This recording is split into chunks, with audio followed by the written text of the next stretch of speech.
My name is Veronica Kasperzak-Bratcher, and I am the clinical director at Wildflower Mountain Ranch and a licensed professional counselor. And my name is Lacey Rasmussen, and I am a youth mentor at Wildflower Mountain Ranch and a certified neuro coach. And today we are going to be talking about the impact of early childhood trauma on brain development and how trauma shapes the brain and affects emotional regulation. So, Veronica, in that, how does the brain develop and why? So the brain develops from back to front, from bottom to top. So think of it like a reverse snail shell where it's covering up from your head. In the back part of your brain on the very bottom, that is where we have the main life function. It's what they call our reptile brain, meaning if we get hit with a rock on the back of the head, we will die.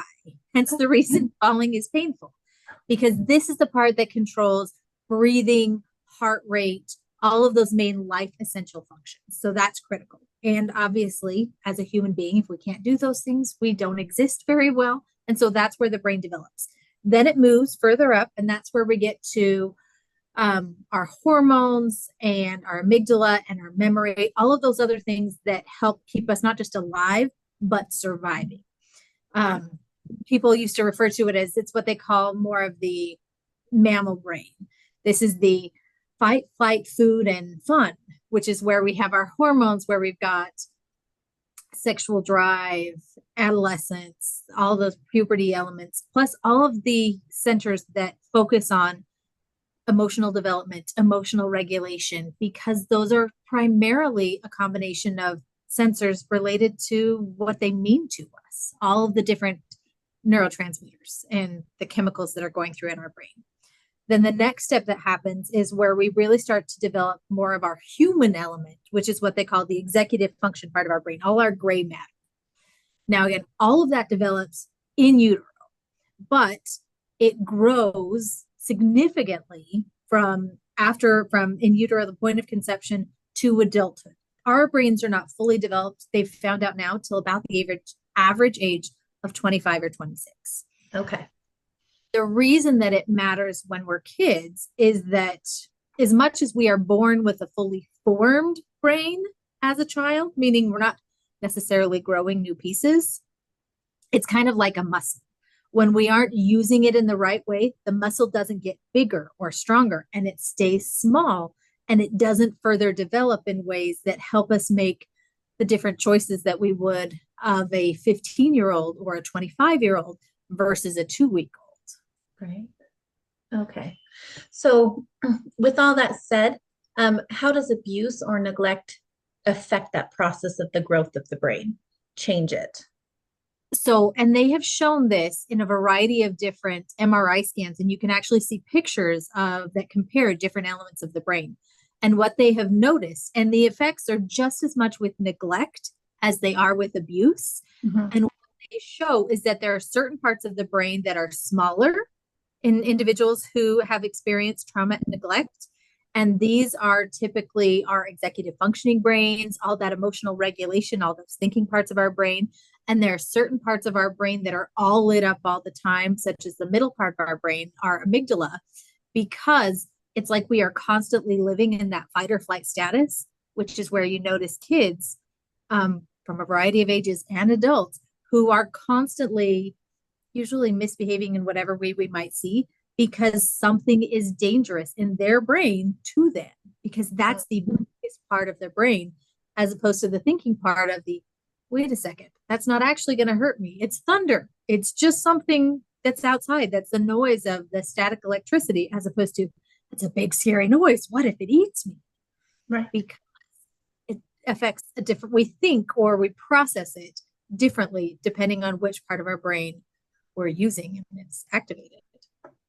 And so if we can hit more on emotional regulation, so if that part was not being used correctly, or if there is any trauma onto that part of that emotion, it regulates our emotions, how do we fix that? Or so one of the things that's important is, and it's a method that's used commonly in TBRI or trust-based relationship intervention, they talk about the flipped lid.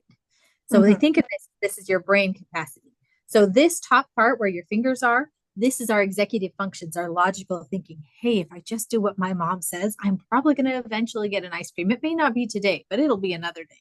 Or if I just clean up my room, even if I don't love it, mom's not going to get mad and I'll get to go play with my friends. Well, when we have limited emotional regulation, either because of trauma past in history and brain development, or because we're in a highly emotional state, it's what they call the flipped lid, meaning we're responding from that center part of our brain that says, I'm in danger, I'm in danger, I'm in danger.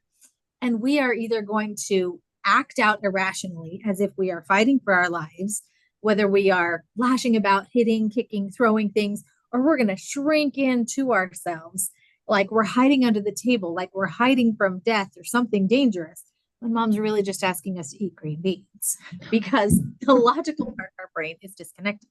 So the way that we engage that is to first help them get their logical human brain back going. And the way we do that isn't actually with any logic at all. It's like you can't tell somebody, calm down, and they're magically calmer. It's never worked. But it's the aspect of co-regulation where you engage with the person, the child, the adult, what have you, and you get them to do some slow, deep breaths or some big dragon growls that will help their body step out of that fight or flight mode. Because as long as your body is telling you you're in danger, your brain is not listening.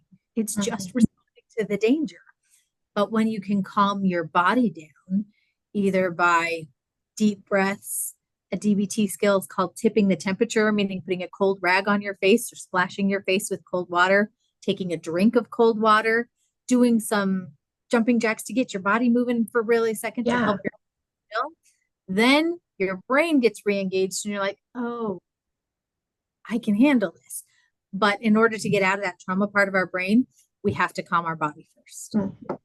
And while I was doing my studies for neurocoaching, they say just ask them a really random question, or just flip the, like, just change the subject or get them out of the place. And it really changes that and they're able to use their full brain like that. Absolutely. Wow.